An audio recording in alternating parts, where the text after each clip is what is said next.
Hey guys, what's going on? It's Brandon. So yesterday was a pretty good day, actually. We covered a lot of ground, and we just keep exposing the mental handicaps with the average human being on this planet, which is kind of what this whole thing's about. It's a big social experiment where I know this is a complex topic, but it shouldn't be that complex. And so let's just jump into it. I'm not going to say the guy's name, but there was a GM vet tech who basically comes at me, and I might show it in a later episode, show his name, but he basically comes at me trying to explain what p0700 means.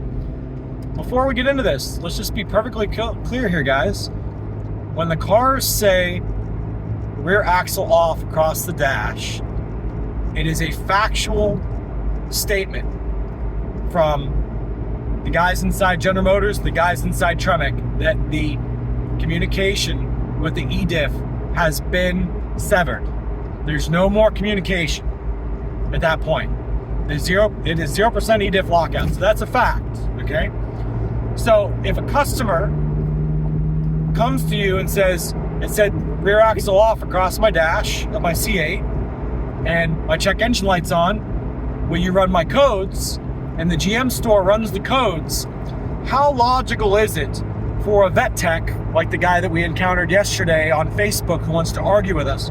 How logical is it for that vet tech to sit there and try to argue with us and say, nah, that's not what this code that is showing means? I really don't give a flying fuck what Google or your owner's manual, your shop manual, what General Motors tells you that the codes mean. What I'm telling you is, it is factual, sir, that it said rear axle off across my dash, and therefore my ediff is going to 0% lockout, and I also felt the car handle different when it happened. Now we can sit here and split hairs all day about what the definitions of different codes mean. I don't really give a fuck. What I'm telling you is what happened factually back here in reality. You know, this world that we're fucking in, I'm telling you what happened. And this vet tech yesterday goes on to say, you can't just go to AutoZone, and you got to go to the GM dealership and only they can pull the codes. And I uploaded an image of the GM codes before the dipshit sang this shit. And I'm just like, do you not understand that the video that you're commenting below, sir, is a fucking Chevrolet store? The car is parked at a fucking Chevrolet store with a service ticket in the window. I showed you what the codes are that the Chevy store pulled. What part of this says AutoZone? Nothing, jackfuck. And this, it's like we're in a zombie apocalypse, and this guy's a vet tech. And herein lies the issue. You can't fix stupid. And not only is he so fucking stupid, he can't understand any of that, he's so fucking stupid that he doesn't understand that vet techs contact me about the issues, because the vet techs realize that the codes don't properly throw on these cars because General Motors masks problems because they don't want to get sued. So things are being masked. But the fact of the matter is, the car glitched on Randy Popes, the car has glitched on me multiple times, the car has glitched on other people. And let me explain this a little bit further for you guys, because it's like you guys aren't fully getting it. Everything has to be spelled out for you guys like fucking retards in a retirement home who are medicated to fucking death. So let's continue. And that might even go for the people at General Motors at this point.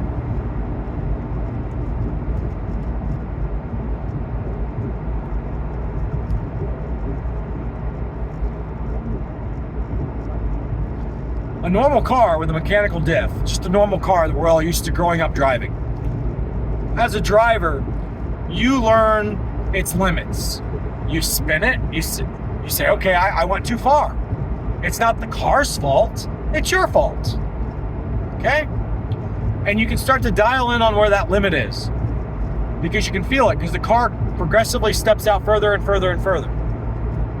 Very simple, right? I want you to save that in your brain. That's the end of that bullet point. Everybody keeping up. That's a normal fucking car. You as a human being, learn where the car's limits are, because as you approach the limits, the car starts to step out. And if you go even faster in the turn, the car steps out even further. And if you go even faster, eventually the car is going to spin. Okay? That's a normal car. Can we all agree on that, Taj, Mark Royce? You guys understand that concept? That's a normal car. The car is consistent. We can learn to trust that car. Because when it steps out a little bit, it means if I go a little bit faster, it's going to step out even more. It's always the same language, always the same communication feedback loop with that normal car. What does this car do? Does this car do that? Fuck no. What does this car do? You guys willing to listen what this car here does that we're driving in right now? This car, it'll let you step out the back a little bit, and then it makes corrections. It actually learns and tightens up the ediff that day. And I've proven that also in some videos. So the car tightens up the ediff, gets to where the back end can't step out. No matter how fast you go, the first thing to unhook are the front tires when you get into high speeds. Because the ediff locks out so much. Now below 70 and below 80, sure, you can step the back end out, no problem. Because the ediff is 70%, 8%, or excuse me, 7% or 8%, like it is right now. Like, let's show you right now. Right now we're going 77, and it says 7%. Isn't that neat? I can step the car out right now. And the cool thing, Mark Royce, if the ediff glitches right now, it's no drama. Because 7% to 0% is a very tiny delta. It's not that big of a change. It doesn't affect me, the driver, that much to go from 7% to 0% lockout. No big deal.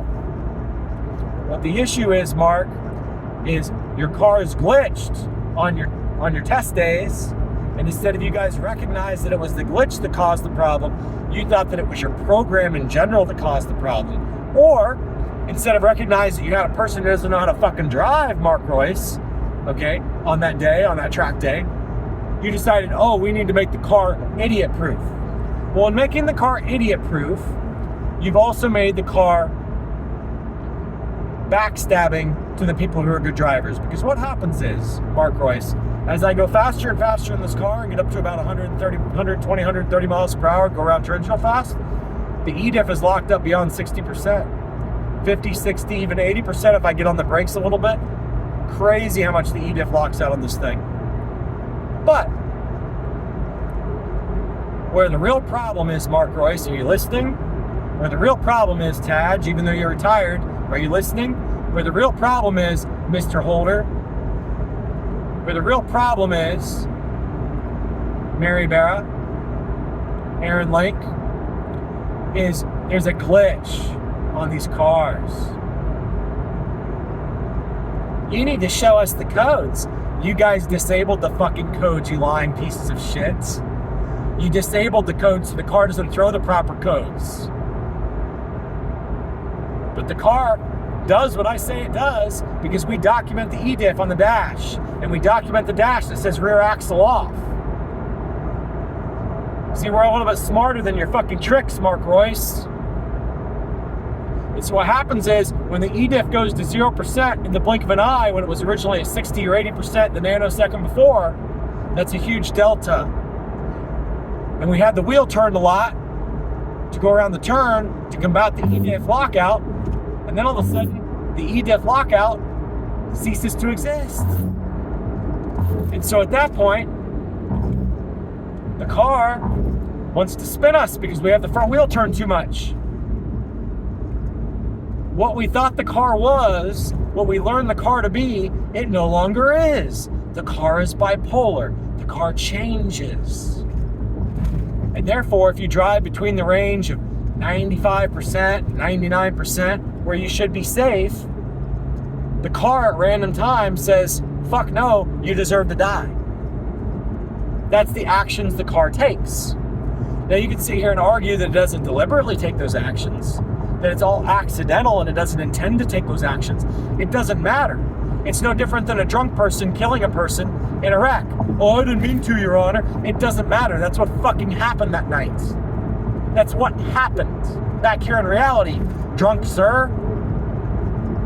So meanwhile, I'm explaining this yesterday again on Facebook for the millionth time, but yesterday was different. Because not as many people are combating me because the peanut gallery is finally understanding the point that I'm making. And they're finally getting scared. You mean this car could kill me and Brandon's not lying? You mean we have to actually sue General Motors or sell our cars if we don't want to die?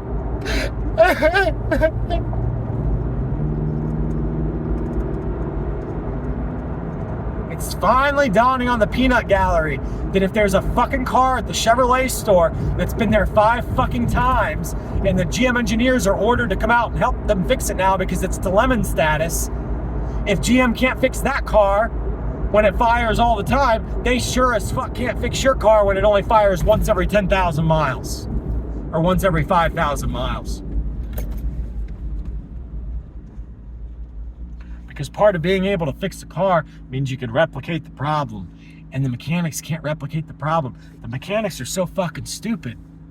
Proven yesterday in the comments on Facebook in the Z06 owners group ran by Clayton Smith.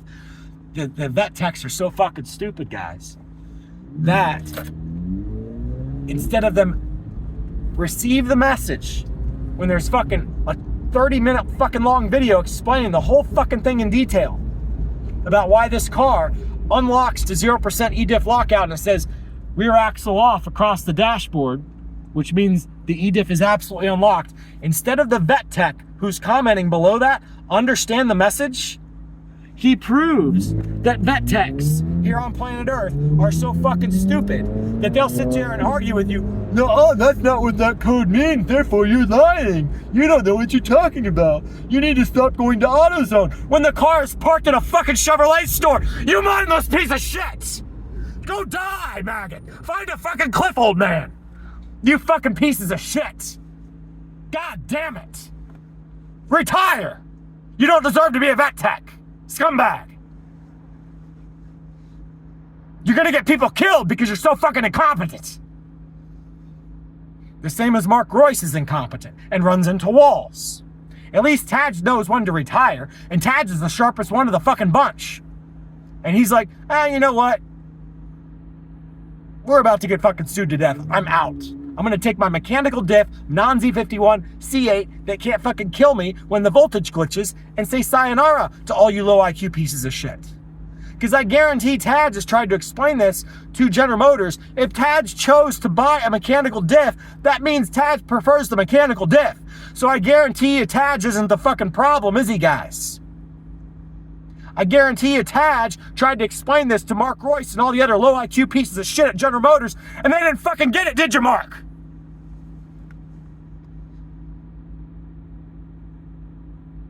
The problem with the car is, once you learn it and you stay within bounds, the car backstabs you. You already said that, Brandon. Yeah, I know. I'm going to keep saying it over and over and over and over until General Motors gets fucking sued to death, or until they fix the fucking car. Or until they offer us a mechanical diff because they admit they can't fix the fucking car because they can't solve random voltage glitches. Can you guys? No, you can't. Because the car with random voltage glitches is currently sitting in a Chevrolet store less than 10 miles away from where I'm currently at right now. And instead of any of the people who want to get on Facebook and argue with me about that there's not a problem, instead of any of them want to go try to help that Chevrolet store fix the fucking car, you guys all want to argue on Facebook that I'm lying. You don't know what you're talking about. You're telling everybody lies. I'm sick of listening to your bullshit, Brandon. So listen to what the icing on the cake is, guys. It doesn't stop with a vet tech. Guess who else we had visit us yesterday in this conversation on the video that I put up yesterday?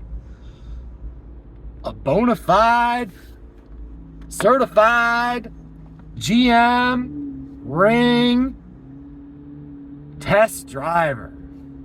Notice I didn't say record attempt driver, because if the guy record attempted, he would know that the car's glitch when you get past the 95% mark. Instead, he's proud of himself that he could drive around at 93% around the ring, and he thinks he's hot shit. He thinks he's hot shit that as he drove the fucking cars around the ring slowly, I call it slowly because it's not fast, the rate at which this piece of shit drove, if he didn't experience any glitches. Because I know for a fact that the people who are the good ring drivers who actually set the fucking records, or try to anyway, the cars have glitched on them. Okay.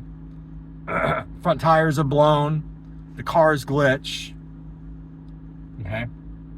So the point is, this guy who's a certified ring tester, apparently, okay, works for General Motors,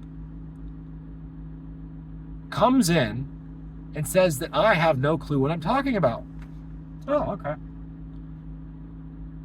Underneath the video of us showing the car that's been in the Chevrolet store 5 fucking times that General Motors can't fix. So I entertain the guy and I talk with him. And I'm like, just because you work at General Motors doesn't mean that you can actually tell the truth. We've actually had GM executives and staff tell us at the TAJ reveal event, or that the TAJ retirement National Corvette Museum Hall of Fame event, that the blue car up on stage is a production ZR1. It just came off the assembly line this week, a production ZR1 CTF car, full production car right here, guys. So then what do? I go take a picture of the VIN number, EX. It's an experimental VIN. So we know for a fact that General Motors staff are fully fucking capable of bold-faced lies. And so this guy thinks that just because he works for GM, that we're all supposed to magically conclude that he only tells the truth. And so I reminded him, we have documented liars from GM just this weekend, at the National Corvette Museum event. They're all fucking lying about this car on stage, saying it's a production CTF car when it's an experimental VIN car.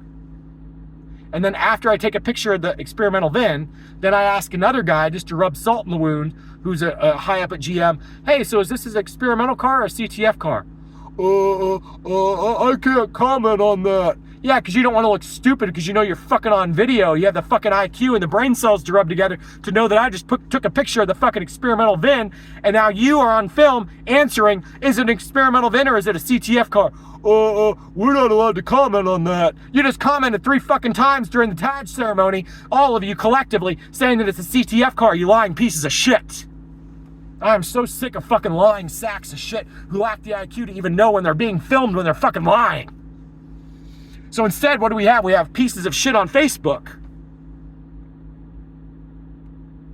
I'm a GM vet tech. I'm a GM certified ring test driver. Great. What part of that disputes the fact that there's a car in the fucking service department 5 times and counting, and that General Motors can't fix it, and that the ediff unlocks to 0? That's not what that code means, Brandon. Then General Motors is lying with the fucking codes. They're masking the codes the same way that they masked the codes of my C7 Z06 when it used to throw P228C, P228C, P228C, and then they disabled P228C parameters to where that code no longer throws, but the car would still run out of fuel pressure and still run lean. Just because the fucking code doesn't throw doesn't mean that the car isn't still running lean. Just because the code doesn't throw doesn't mean it's still not saying rear axle off across the fucking dash and the ediff is unlocking to 0. Does that make sense, Mark Royce? We're just going to disable the rear axle off message across the dash. There's no fucking doubt in my mind that you will, you piece of shit. There's no doubt in my mind that you will disable every warning that the ediff is unlocked to 0 and let people die after 3rd degree burn GM engineer after 3rd degree burn GM engineer after person in a wheelchair after dead person after dead person. There's no fucking doubt in my mind, Mark Royce, that you'll do that. Have a great day, Mark.